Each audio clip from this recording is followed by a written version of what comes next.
सबको ओम शांति। आज हम अपने छात्रों को और जो हमारे साहित्य के अच्छे श्रोतागण हैं उनको हम एक चैप्टर है गलता लोहा, जो कि क्लास 11 के सीबीएसई के पाठ्यक्रम में है। आज जन्माष्टमी के शुभ अवसर पर हम उसकी चर्चा करेंगे। गलता लोहा पाठ जो है शेखर जोशी के द्वारा रचित, और शेखर जोशी जो है वो अपनी कथाओं में जो कहना होता है वो कहते नहीं है, वो कथा के माध्यम से कहते हैं। और वो जितने ढंग से श्रोताओं को सुनाई पड़ता है, जितने ढंग से श्रोताओं के हृदय में उसका आभास होता है, वो बहुत ही गजब का है। तो इस गलता लोहा चैप्टर में भी, पाठ में भी शेखर जोशी ने जो जातिवादी मान्यताएं हैं उसका मोहन के माध्यम से इतना अच्छा उन्होंने चित्रण किया है, और मोहन के माध्यम से दिखाया है कि आज के युग में यह सब सारी मान्यताएं निर्मूल हैं, किसी व्यक्ति के व्यक्तित्व के विकास में बाधक हैं, और हमारे समाज के जो अवरोधक काम कर रही थी या धीरे धीरे टूट रही हैं, ये सबको बहुत अच्छे से दिखाया है। तो आपको बता दें कि जो मोहन और धनराम दो लोग हैं और दोनों ही सहपाठी हैं, दोनों एक ही गांव के निवासी हैं। अब दोनों लोग बैठे हुए हैं, और जो धनराम है वो बेचारा लोहे का काम करता लोहार है, और वो जो है लोहे के जो किसान के प्रयोग में आते हैं औजार, उनको बनाता है। तो अब क्या हुआ कि मोहन अपना हंसिया लेकर के इनके यहाँ बैठा हुआ है, और उसे हंसिया पर उसकी धार जो है वो अच्छी नहीं प्रतीत हो रही थी। उसने सोचा चलते हैं धनराम के यहाँ और उसकी धार लगवा दें। तो उसी के चक्कर में वो बैठा हुआ था, लेकिन दोनों सहपाठी थे, तो दोनों अपने बचपन की कहानियों में पहले खो गए। तो मोहन ने पूछा धनराम से कि जो हमारे मास्टर साहब थे वो किस तरह, लेकिन उसके पहले थोड़ा सा हम कहानी बताएंगे कि मोहन के पिताजी के बारे में बता दें, फिर उसके बाद कहानी को हम आगे ले चलते हैं। तो मोहन के पिताजी का नाम बंशीधर था, और इसके पहले भी बंशीधर नाम आप सुन चुके हैं, और जिन छात्रों को याद आ गया वो बहुत अच्छे हैं। कमेंट करें जिन छात्रों को याद आ रहा है कि वो किस पाठ में बंशीधर आया है। आपने मुंशी प्रेमचंद की कहानी पढ़ रखी थी, नमक का दरोगा। तो नमक का दरोगा में बंशीधर एक बहुत अच्छे पात्र हैं जो कि सच्चाई और ईमानदारी पर चलते हैं। यहाँ पर पुरोहित जी का नाम बंशीधर है और उनका लड़का मोहन है। तो पुरोहिताई करते हैं, घर गांव में कथा वार्ता कहना, यज्ञ करवा देना, रुद्री पाठ करना आदि करते हैं। तो मोहन से कह रहे थे कि आज एक जगह रुद्री पाठ करना है, लेकिन वहाँ 2 किलोमीटर की सीधी चढ़ाई जो उनके बस की नहीं है। अगर मोहन ये पाठ कर दे तो अच्छा है, लेकिन मोहन को उसका कोई अभ्यास नहीं था पाठ करने का। उसके जो विधि तरीके होते हैं, जिस ढंग से किया जाता है, उसका बहुत अभ्यास नहीं था।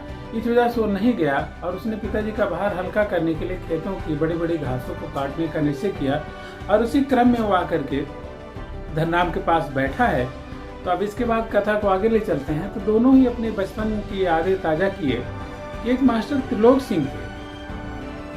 तो धनराम कहते हैं हाँ लला वो ये बहुत अच्छे थे, अभी पिछले साल ही गुजर गए, और मरते दम तक उनकी छड़ी का डर लगा रहता था। तो जमाना था जब गुरुजी लोग अपने छात्रों की खूब जी भर के कुटाई पिटाई किया करते थे, और छात्र लोग इसका बुरा नहीं मानते थे। आजकल का जमाना नहीं था।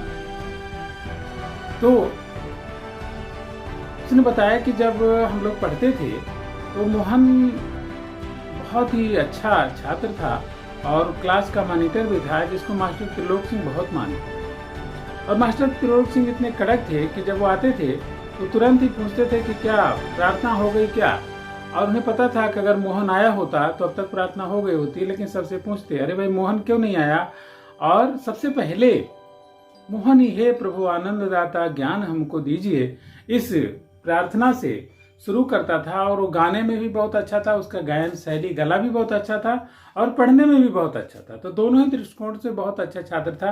और मास्टर त्रिलोक सिंह का पूरा विश्वास था कि लड़का पूरे विद्यालय का नाम करेगा, और मुंशी बंशीधर की नैया को बहुत अच्छे से पार लगाएगा, अच्छा करेगा। तो कुल मिला करके मास्टर त्रिलोक सिंह के बारे में और चर्चा हुई।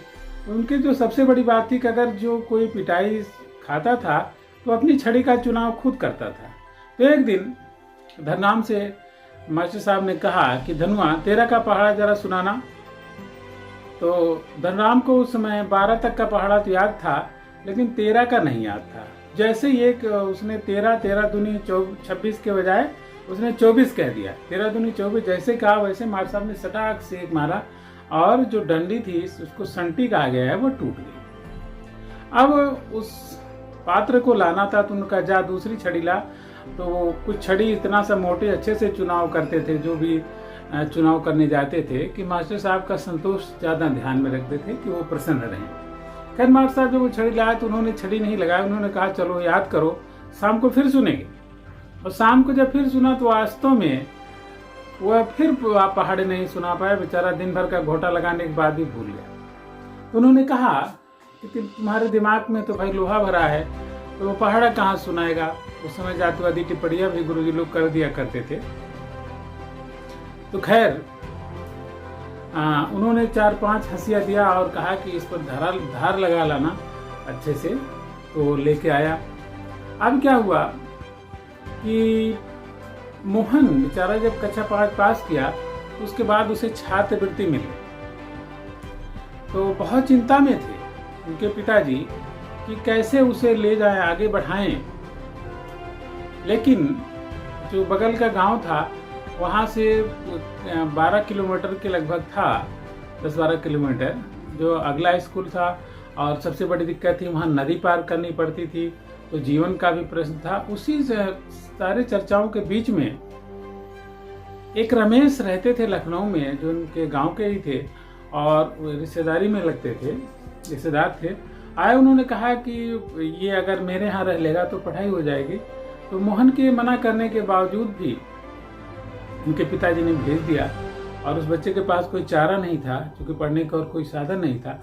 और जब वहाँ गया तो उन 2 महिलाएं थी उस परिवार की जिनको चाची और भाभी कहा करता था, और उसके साथ ही साथ मोहल्ले भर की जितनी चाची और भाभी थी सबके हाथ बटाने का साधन बन गया। और उसे घर भी नहीं आने को मिलता, अगर कोई गांव आता तभी वो गर्मी की छुट्टी मार पाता इनके घर वाले कोई, अन्यथा वो भी अगले दर्जे की तैयारी के नाम पर लखनऊ में ही गुजारना पड़ता। तो किसी तरह से उसने कक्षा 8 पास किया और गांव का यह प्रतिभाशाली छात्र शहर में अपना कोई नाम नहीं कमा पाया, क्योंकि दिन भर वो चाची और भाभी की सेवा करता एक नौकर की हैसियत से रहता था, इसलिए बेचारा वो आगे कुछ नहीं कर पाया। और कक्षा 8 के बाद उसका नाम लिखाने के लिए किसी तरह से जद्दोजहद करनी पड़ी। तो जाकर के रमेश ने एक तकनीकी पास के टेक्निकल उसमें इंस्टीट्यूट में दाखिला दिलवा दिया ताकि वह आगे कुछ हुनर सीख करके काम धंधा कर सके। तो वहाँ वो पढ़ने लगा और इधर उनके पिताजी मुंशी बंशीधर को बड़ी आशा थी तो वह जरूर आगे कुछ करेगा। और बाद में जब मोहन घर आया और सारी हकीकत पता चली तो उनका स्वप्न भंग हो गया। एक दिन धनराम ने पूछा कि पंडित जी मोहन क्या कर रहे हैं, तो उन्होंने कहा कि उस बेटा उसकी सेक्रेटरीट में नियुक्ति हो गई है और आगे वह परीक्षा करके पास करके अच्छे पद पर चला जाएगा। और ऐसा कह करके उन्होंने मुंह में तिनका दबाया और झूठ बोलने का जो तिनके के द्वारा तिनके कोट में झूठ बोलने का सहारा लिया और धीरे से वहाँ से चलते बने। लेकिन वो अपने दुख में किसी को कुछ कह नहीं पाते। बहरहाल आज के समय में जो जातिवादी सिस्टम है उसमें हमें अपने विकास के लिए खुद ही रास्ते तलाशने पड़ेंगे।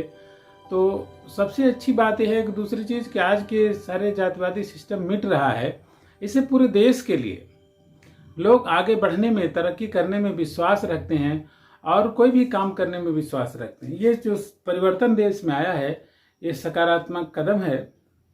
अब मोहन धनराम के ऑफर पर बैठा रहा और उसने देखा कि धनराम एक मोटे लोहे की छड़ी को गर्म करके गोल रूप देना चाह रहा है, लेकिन वो दे नहीं पा रहा। उसका जो प्रहार था वो दूसरी जगह चला जाता और पकड़ मजबूत नहीं थी। तभी अकस्मात मोहन ने धनराम से वह गोला ले लिया और खुद ही उसको गर्म करके ठोक पीट करके एक सुघड़ लोहे का रूप दे दिया। और धनराम जो कि ब्राह्मण टोले के लोगों को शिल्पकार टोले में जल्दी लोग नहीं बैठते थे, आज बैठा देखकर संकित नेत्रों से इधर उधर देख रहा था। लेकिन इससे बेखबर मोहन एक सर्जक की भूमिका में धनराम से अपनी सर्जना की स्वीकृत पाने के उत्तर में देख रहा था। तो लेखक ने बहुत अच्छे से इस कहानी का चित्रण किया है और परमात्मा हम सबको अच्छी बुद्धि दे ताकि हम सब उन्नत कर सके। इसी शुभकामना के साथ आज के इस पाठ को समाप्त करते हैं और आप सबसे कहेंगे कि आप सब लोग इसकी सदस्य संख्या इस चैनल की बढ़ाएं, ताकि हम लोग भी एक बड़े सम्मान के हकदार बने। जहाँ भी देखे लोग कि पूछे खा भाई इनकी सदस्य संख्या भी अच्छी है। तो इसके साथ साथ सबको ओम शांति।